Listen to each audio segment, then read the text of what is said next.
Sir अभी मेरा जो है कि ग्रेजुएशन हो चुका है। और मेरा जो 11th 12th में बैकग्राउंड रहा है वो आर्ट्स ही रहा है। और मैं मैं जो है कि एक दो अटेम्प्ट अभी दे चुका हूँ, 2025 वाला और 26 वाला। और अभी मेरी सर अभी 24 ईयर्स ओल्ड है।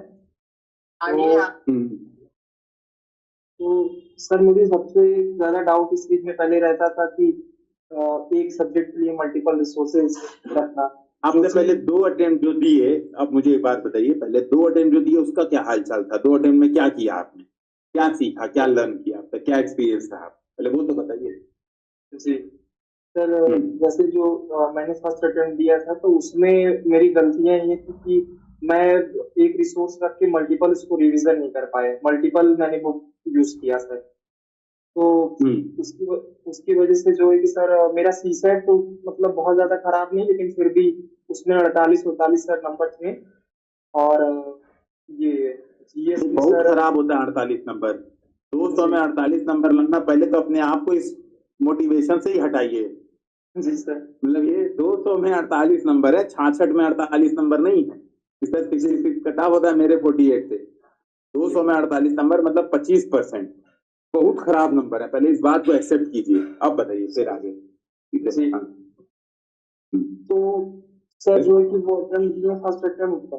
उसके बाद सर सेकंड अटेम्प्ट दिए तो उसमें भी क्या है कि सर जैसे बहुत सारी फैमिली प्रॉब्लम्स और मेरी खुद की भी गलतियां सर, मैंने रिवाइज नहीं किया, ध्यान नहीं दिया, इसी वजह से सर। और इस अटेम्प्ट में जबकि मैंने मेहनत किया था, लेकिन मेरे हिसाब से थोड़ी पेपर भी टफ था और कुछ कमियां भी मेरे में रह गई, जिसकी वजह से इस अटेम्प्ट में भी सर मेरा रह गया। सीटेट का क्या रहा इस अटेम्प्ट में?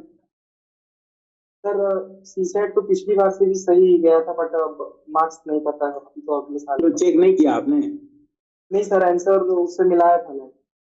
कितना है वो जो किया है सर, मार्क्स तो नहीं पता, लगभग क्वेश्चन उसमें हमारे 30 32 सही हो रहे थे।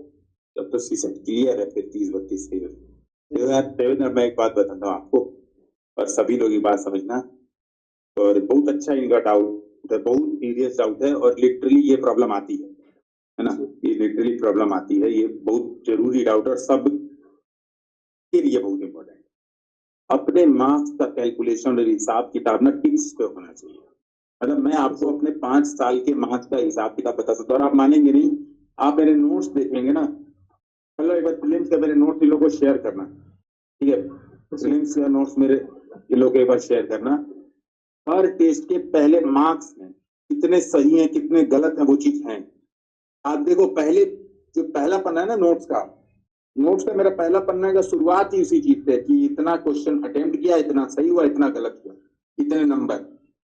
लिटरली मैं बता रहा हूँ, क्योंकि अगर यार आपको अपना, मैं वही बता रहा था ना, यही शुरुआत से संदर्भ, आपको अपना हिसाब किताब ही नहीं है। आप अपनी दुनिया के मौज में, आपको लग रहा है कि नहीं मेरा बहुत अच्छी तैयारी है, मैंने बहुत आप मेहनत को किस चीज से आंकते हो? जैसे मैं कहूँ, मैं जैसे थाने में पूरे दिन बैठा हूँ, मैं कह रहा हूँ मैं बहुत मेहनत कर रहा हूँ, अब पूरे दिन बैठ के मैं रील देख रहा हूँ, है ना? पूरे दिन बैठ के मैं रील देख रहा हूँ थाने में बैठ के, क्या ये मेहनत है? ठीक है, नहीं है मेहनत। आपको अपनी मेहनत देखनी पड़ेगी कि मैंने क्या प्रोडक्टिविटी किया, मेरी प्रोडक्टिविटी से अपनी मेहनत चेक करनी है कि भाई मेरे, आज अगर मैं एक फुल लेंथ टेस्ट दे रहा हूँ, मेरे नंबर आ रहे हैं 40, तो क्या अगले फुल लेंथ टेस्ट में नंबर 50 आ रहे हैं? 50 आ रहे हैं तो मैं मेहनती हूँ, और नंबर घट रहे हैं 40 बजाय 35 आ रहे हैं तो नहीं, मतलब गड़बड़ है। मतलब मैंने पूरा हफ्ता अपने आप को बर्बाद किया। और वाकई में आप चेक करोगे, अगर आपने एफर्ट किया होगा नंबर बढ़े। हम करते हैं, जैसे देखो आपकी कॉमन प्रॉब्लम है ना, फिर से मेरे पास में ना देवेंद्र, आपकी कॉमन प्रॉब्लम वही सर, मैंने पिछली बार भी रिवीजन, मैंने पूछा फर्स्ट अटेम्प्ट में क्या गलती की, आपने बताया सर रिवीजन नहीं किया था। सेकंड अटेम्प्ट में आपने 2 3 थोड़ा बताया कि फैमिली इश्यूज थे, फिर आप तुरंत आगे नहीं सर मेरी पर्सनली गलती ज्यादा थी कि मैंने रिवीजन नहीं किया था, फिर आप वहीं पे आ गए। फिर मैंने पूछा अच्छा सीसाइड में कितने मार्क्स आए थे, फिर आपने बोला सर तो नहीं, 30 और 32 में डिफरेंस जमीन आसमान का है मेरे भाई। 5 नंबर का अंतर है, और 5 ही नहीं, 2 नेगेटिव होगा और पॉजिटिव हो जाएगा तो और बढ़ जाएगा, लगभग 2 नंबर और एक्स्ट्रा। यूपीएससी जैसे एग्जाम में 0.7 नंबर का इतना फर्क पड़ता है। सत्य प्रकाश सर यही बैठे हैं, पूछ लीजिए, ठीक है? कट ऑफ गया था 88.65, इनका 88.25 समथिंग था, सामने आपके बैठे हुए। ठीक है, इतना डिफरेंस जब होता है तो हम कैसे इस चीज को सीरियस नहीं ले रहे हैं? हमें घोर सीरियस लेना है इस चीज को, मतलब लिटरली हमारी भाई जिंदगी लटकी है ना इससे। हम किसी चीज की तैयारी कर रहे हैं अपना, देखो यार हम आप, मैं एक बात बताता हूँ, आपको कई बार ये फील आती होगी ना कि नहीं यार कोई बात नहीं, 1 साल और कर लेंगे तैयारी। 1 साल का अगर अपॉर्चुनिटी को देखो, जैसे मुझे सिलेक्शन लेने में 4 साल लग गए, 4 साल बाद मेरा सिलेक्शन हुआ। 4 साल में मेरा कम से कम लॉस हुआ होगा 1 करोड़ रुपए का।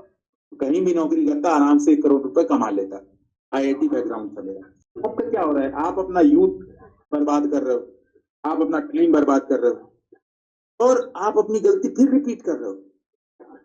तो देवेंद्र, अब आपको एक काम करना है, इसके लिए अपनी स्ट्रेटेजी बड़ी क्लियर करनी है। अपने सामने सभी लोग एक रखिए व्हाइट बोर्ड, एक छोटा व्हाइट बोर्ड अपने रूम पे रखिए। अच्छा, मैं एक चीज सभी से कहूंगा, अगर अगर आपके पास रूम है, आपका पर्सनल रूम है अगर आपके पास, तो लाइब्रेरी के बजाय रूम में पढ़ना प्रेफर कीजिए। ठीक है, लाइब्रेरी में हम जाते हैं। मेरी आवाज आ रही है सभी को? ऐसा नहीं, मेरा शायद इंटरनेट कनेक्शन वीक है। आ रही है सर, आ रही है।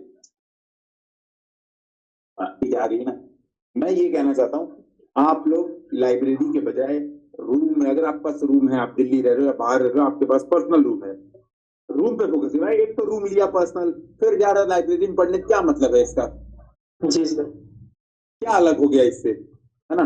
मतलब मुझे तो ये कभी लॉजिक ही नहीं समझ आया कि पहले तो हम दिल्ली इसलिए गए कि हमें अपना रूम चाहिए, हमें माहौल चाहिए, चलो पहुंच गए, वहां जाके फिर हम लाइब्रेरी। तो इससे बढ़िया भाई अगर हम अपनी जगह वहीं लाइब्रेरी में चला जाऊं, डायरेक्ट अपने गांव में लाइब्रेरी ज्वाइन कर लूं, क्यों बाहर गया हूं? इसमें मैं ये कहूंगा, अपने सामने एक बोर्ड रखिए, उसमें सबसे बड़े बड़े अक्षरों पे लिखे कि रिवीजन नहीं करता हूं मैं, लेकिन मैं गधा हूं। अपने आप को बताइए, अपनी गलती पे फ्रस्ट्रेट होइए। अपने ऊपर फ्रस्ट्रेट होना है, ये नहीं करना है कि अपनी गलती पे मम्मी के ऊपर फ्रस्ट्रेट हो रहा है, पापा के ऊपर फ्रस्ट्रेट हो रहा है, नहीं। देखो आज जब आपसे बात कर रहा हूँ तो मैं खुल के बात कर रहा हूँ, ठीक है? मैं कोई चोरी छुपा, मैं लिटरली अपने आप को कई बार थप्पड़ मारता था कि यार ये क्या फालतू की गलती कर दी, मतलब ये ब्लंडर मिस्टेक कैसे हो रही है मेरे से एग्जाम में, ये गलती मैंने रिपीट कैसे कर दी। उसके लिए मैं, ये साइकिल होती है, बड़ी पॉजिटिव फीडबैक की साइकिल होती है और बहुत मजा आता है, मैं आपसे बता रहा हूँ। फिर आपको और मन करेगा टेस्ट देते हैं, फिर पढ़ने ज्यादा आपका मन करेगा टेस्ट ही देते हैं। ठीक है देवेंद्र, तो बढ़ेंगे। हाँ ठीक, नेक्स्ट। नेक्स्ट राघवेंद्र सर हैं, वो यहाँ पर तो न्यूज कर लीजिए। नमस्ते सर। नमस्ते सर, मेरा मतलब ये है कि मुझे मतलब mains answer writing and mains notes making में बहुत ज्यादा प्रॉब्लम होती है। और लाइक मेरा कितना आंसर लिखे हैं अब तक? मुश्किल से मुश्किल 100। और लाइक मेरा फाउंडेशन भी इसी साल ही कंप्लीट हुआ, बट एथिक्स एथिक्स मतलब ना के बराबर ही है। और 2026 वाला मैंने अटेम्प्ट भी दिया था, तो उसमें उसमें से क्यों नहीं दिया था अटेम्प्ट? ऑप्शनल हो गया है? ऑप्शनल हो गया जी सर। क्या है ऑप्शनल? Hindi literature sir. अच्छा अच्छा, आप बताइए। ठीक ठीक ठीक। तो सर उसमें मतलब लाइक जो प्रीलिम्स में मुझे पता था कि क्या गलतियां हो रही हैं, फिर भी उन पे मतलब ऑब्वियस सी बात नहीं हुआ। तो मेरा मतलब पर्सनली जो है मेंस को लेकर आप एक प्रॉब्लम बताइए, देखो यार आप मुझे भी कंफ्यूज कर रहे थे। आपकी प्रॉब्लम पहले आप कह रहे थे मेरी के साथ कटिंग प्रॉब्लम है, एक तो प्रॉब्लम की पहले एक प्रॉब्लम सर, ये प्रॉब्लम है मेरी, पहले मुझे तो ये आपको बताना है। जैसे सर मेंस आंसर राइटिंग को लेकर मतलब मेरी प्रॉब्लम है। और उस पे मतलब जैसे उस पे बोलते हैं कि मेंस के 1 पेज नोट बना लो टॉपिक वाइज, उन पे भी मतलब बहुत ज्यादा प्रॉब्लम है। हाँ, मैं ये कह रहा था, मेंस पे ना अपनी अप्रोच क्लियर रखनी। पहले हमें देखना है कि हमारा प्रोडक्ट क्या चाहिए, और ये सबके लिए है, ऐसा नहीं कि जिसने डाउट पूछा उसी के लिए है, बाकी लोग भी बात समझना। घूम फिर के यही डाउट हमारा रहता है, इस तरह मेंस का आंसर राइटिंग नहीं लिख पाते हैं। मेंस के आंसर राइटिंग में पहले हमें सोचना है हमें चाहिए क्या, हमें प्रोडक्ट क्या चाहिए। सबसे पहले यही बात सोचेंगे ना तो काम हो जाएगा। तो प्रोडक्ट हमें चाहिए, हमें 4-5 पॉइंट ऐसे चाहिए जो किसी भी तरह से खिचड़ी बना के हम लिख पाए, यही तो प्रोडक्ट है। अब मान लो जैसे सेल्फ हेल्पिंग ग्रुप है, या चलो सेल्फ हेल्पिंग ग्रुप का एग्जांपल छोड़ देते हैं। मान लो भूकंप है, ठीक है, भूकंप है। अब हमने भूकंप पढ़ना शुरू किया, पूरा लिटरेचर पढ़ डाला भूकंप का भाई, जो जो किताबी एनसीईआरटी पढ़ा, पढ़ते गए, आगे चले गए, भूकंप के बारे में रीड कर लिया। हमें ये कैसे कैसे पता चलेगा हम लिखेंगे क्या? और आप नोट्स किस चीज का बनाएंगे भूकंप पे, तो भूकंप क्या, भूकंप के टाइप से बनाएंगे, भूकंप कैसे आता है इस पे बनाएंगे, कहाँ कहाँ आता है इस पे बनाएंगे। रैंडम, आप रैंडम ही तो जाएंगे कभी, आप कहाँ आता है, किस प्रकार का आता है, किस प्रकार में भी कई तरह का प्रकार हो जाएगा भैया।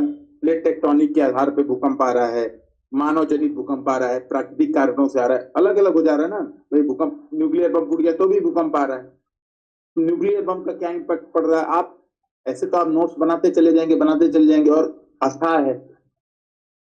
मेरा तरीका इसमें ये था, और मैं सभी को ये सजेस्ट करूंगा, रीड करो मटेरियल।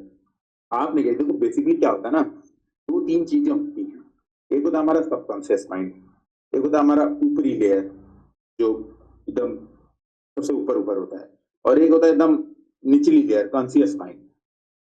तो कॉन्शियस माइंड के लिए नोट्स बनाना पड़ता है, जिससे हमें ट्रिगर सेट हो, चीजें याद आ जाएं, आइडिया लग जाए। जब आइडिया लग जाता है तो ऊपर वाली लेयर के बाद हम अपने मन से फिर लिखना चालू कर देते हैं, और वहीं पे वो जो सबसे ऊपर वाली लेयर होती है, जो मैं आपको समझाना चाहता था, मेंस में वही काम आती है, जिससे आपका हैंड और माइंड कोऑर्डिनेशन बनता है। तो इस बार जो लोग मेंस दे रहे हैं ना, सबसे ज्यादा इसी बात से परेशान है सर, वो दिमाग में कुछ सोचे रहते हैं, लिखते लिखते समय स्पीड स्लो हो जाती है, चल कुछ और होता है, लिखते समय स्पीड स्लो हो जाती है। ये आपको समझना पड़ेगा मेंस के लिए। रीडिंग आप जो मन करे वो सोचते कीजिए। आपको लग रहा है कि आपको एनसीईआरटी पढ़नी है, एनसीईआरटी पढ़िए, आपको लगता है जीसी ल्योंग पढ़नी है, जीसी ल्योंग पढ़िए। नोट्स बनाइए क्वेश्चन आंसर के, किसी टॉपिक से नोट्स मत बनाइए। जैसे अभी किसका क्वेश्चन था, ये राघवेंद्र का क्वेश्चन था। राघवेंद्र कह रहे हैं कि सर हम, राघवेंद्र कह रहे हैं कि सर हम क्या कहते हैं, मैं, लोग कहते हैं एक पन्ने के नोट्स बना लो। एक पन्ने का भूकंप पे आप कैसे नोट्स बना पाओगे, बना ही नहीं पाओगे। किस चीज का नोट्स बनाओगे आप, भूकंप के टाइप्स पे, भूकंप के कारणों पे, कहाँ कहाँ आते हैं भूकंप, उस पे एग्जाम्पल पे, किस चीज के नोट्स बनाओगे आप। तो बेहतर ये है भूकंप से रिलेटेड एक क्वेश्चन सॉल्व करें, और नोट्स केवल उस क्वेश्चन के 4-5 पॉइंट्स के बनाओ। मान लो हमने कुछ क्वेश्चन सॉल्व किया, जैसे जैसे फॉर एग्जांपल मैं एक क्वेश्चन की बात करता हूँ, एक कंटेंट की मैं बात करता हूँ, 3-4 पेज का कंटेंट है भूकंप पे। उस कंटेंट में कुछ चीजें होती है फॉर्डर मटेरियल, ठीक है, जो एकदम बेकार की चीजें होती है, मतलब बताएगा कि भूकंप पे इन्होंने शोध किया, उन्होंने शोध किया, ऐसा पाया गया, भूकंप के बारे में अंदाजा नहीं लगा पाते, बकलोली होता है। एक चीज होती है कॉन्सेप्ट। जैसे अगर मैं भूकंप की बात करूं, तो भूकंप दो कारणों से होते हैं, प्राकृतिक कारण और कृत्रिम कारण। ये हो गया concept. Natural factor, Raghavan mute कर दीजिए आप। नेचुरल फैक्टर और ह्यूमन फैक्टर, ये हो गया। अब क्या है, ये है कॉन्सेप्ट, ठीक है। और तीसरी चीज है किसी भी कंटेंट में फैक्ट। तो फैक्ट क्या है कि जैसे भूकंप के डिस्ट्रीब्यूशन का मैप, तो हमने क्या बनाया, वो जो सर्किल होता है, वो जो आग वाली सर्किल, क्या बोलते हैं, नहीं बोलते, वो पैसिफिक ओशियन के चारों तरफ रिंग ऑफ फायर, ठीक है। देखो रिकॉल होना शुरू हो गया ना अचानक से, देख रहे होगे, मतलब मुझे पढ़े कितना साल हो गया, 3-4 साल हो गया, ये सारी चीजें रिकॉल होनी शुरू हो गई, कि जैसे जैसे मैं कॉन्सेप्ट में चीजें जा रहा हूं, मेरे दिमाग में रिकॉल होनी शुरू हो रही। तो हमें क्या करना है, नोट्स बनाना है concept plus fact, fodder material बिल्कुल नहीं नोट्स पर। अब कैसे पता चलेगा सर क्या कॉन्सेप्ट है क्या फैक्ट है, इसीलिए फोकस करना है क्वेश्चन और आंसर पे। मान लो कोई क्वेश्चन आता है यूपीएससी, या आप कोई भी मेंस आंसर राइटिंग कर रहे हो, इसलिए मैं कह रहा हूँ मेंस आंसर राइटिंग 2-4 जरूर, 2-4 महीने जरूर कर लेनी चाहिए, कहीं भी कर लीजिए, 2-4 महीने कर लीजिए, बार बार देता हूँ। आप पढ़िए और फिर देखिए कि क्वेश्चन की डिमांड क्या थी। तो मान लो क्वेश्चन की डिमांड थी कि भूकंप एक बड़ी मानवीय आपदा है, देखना समझना, भूकंप एक बहुत बड़ी मानवीय आपदा है, ठीक है, इसके कारण और प्रभाव पे चर्चा करें। यहाँ पे भूकंप को मानवीय आपदा बता रहा है, ठीक है, यानी भूकंप एज अ डिजास्टर, इसकी बात कर रहा है, और पूछ रहा है कारण और प्रभाव बताओ।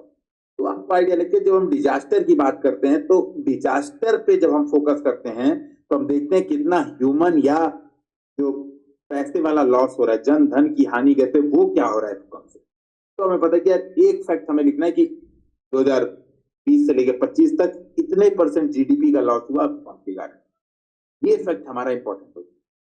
आइडिया लग रहा है, टीम को पहचान के फिर अब कारण और प्रभाव में कॉमन चीज क्या है, ये आपको पता है कि मानव जनित कारण और प्राकृतिक कारण दो ही होंगे, ठीक है। तो प्राकृतिक कारण में आप लिखते गए कि भैया बड़ा भूस्खलन आ गया, या आपने लिख दिया प्लेटों के टकराने से, आपने लिख दिया जो भूस्थैतिक उत्थान होता है। अभी क्या हो गया, ये पॉइंट्स हो गए, तो इनको लिख लेना डायरेक्ट कि प्लेटों के टकराने से। एक एग्जांपल एक्सप्लेन नहीं करना है कि प्लेटों के टकराने से जब दो प्लेटें आपस में टकराती हैं तो कई दिशा में गमन करती हैं, आगे करती है, पीछे करती है, दाएं बाएं भी करती है, ये सब नहीं, नॉर्मल चीज है, फॉर्डर मटेरियल है। केवल प्लेटों के टकराने से लिखते ही आपको आइडिया आ जाएगा कि भैया 3 दिशा में है, भूकंप आएगा, जहां पे दो प्लेटें लड़ेंगी, रिएक्शन करेंगे, भूकंप आएगा। वहीं पे बस एग्जांपल लिखना, उदाहरण के तौर पे ये वाला प्लेटें टकरा के ये वाला भूकंप आएगा। जैसे तुर्की का एग्जांपल दे दिया आपने, नेपाल का एग्जांपल दे दिया, वहीं भी लिख देना बगल में। क्लियर हो रहा है? प्लेट टेक्टोनिक्स करना, भूस्थैतिक उत्थान की करना। आपको पता है कि भैया ऊपर से हिमालय की मिट्टी नीचे गिर रही है तो हिमालय हल्का होते जा रहा है, तो भाई पानी में कोई चीज तैरेगी, हल्का होगा तो फिर ऊपर उठेगी, वहां भूकंप आता है कि भैया मिट्टी गिरी, हल्का हुआ, ऊपर है, भूस्थैतिक उत्थान। कहने का मतलब है, तो अब लिखना है केवल भूस्थैतिक उत्थान। ये पूरी कहानी पंचायत नहीं लिखनी है कि हिमालय की जैसे कटान हुआ, ये हुआ, नीचे से लावा ऊपर गया था, ये सब नहीं, ये सब इमेज है, कॉन्सेप्ट है। केवल भूस्थैतिक उत्थान उदाहरण के तौर पर ये नोट्स इस तरह से बनाएंगे तो आपको रिवाइज भी इजी हो जाएगा, ठीक है, नोट्स अच्छे बन भी जाएंगे। प्लस इसका एक फायदा ये है, मान लो आपको नहीं समझ, आपने दोबारा नोट्स देखा, मान लो आपने दोबारा, आपके यही दिमाग में आएगा ना सर दोबारा देखेंगे याद ही नहीं आएगा। मान लो आपने दोबारा देखा, आपको लगा सर ये भूस्थैतिक उत्थान जो आपने जियोस्टैटिक अप वाला बताया है वो नहीं समझ में आया, तुरंत सर्च करके देख लेना, गूगल सर्च करके क्या होता है जियोस्टैटिक उत्थान, 1 सेकंड में दोबारा रीड कर लोगे, याद आ जाएगा, रिकॉल हो जाएगा। इसके लिए नोट्स भारी भरकम क्यों बनाना है? ऐसा हर चीज तो नहीं ना दोबारा लिखनी, मतलब देखनी पड़ेगी। एक ही मेरी बात सभी लोग अप्रिशिएट कर पा रहे हैं, समझ में आ रहा है सबको मेरी बात? हर चीज तो नहीं देखना है, जो चीज नहीं आए उसको देख लेना, ठीक है राघवेंद्र? तो ये है राघवेंद्र मेंस का तरीका, और नोट इसी में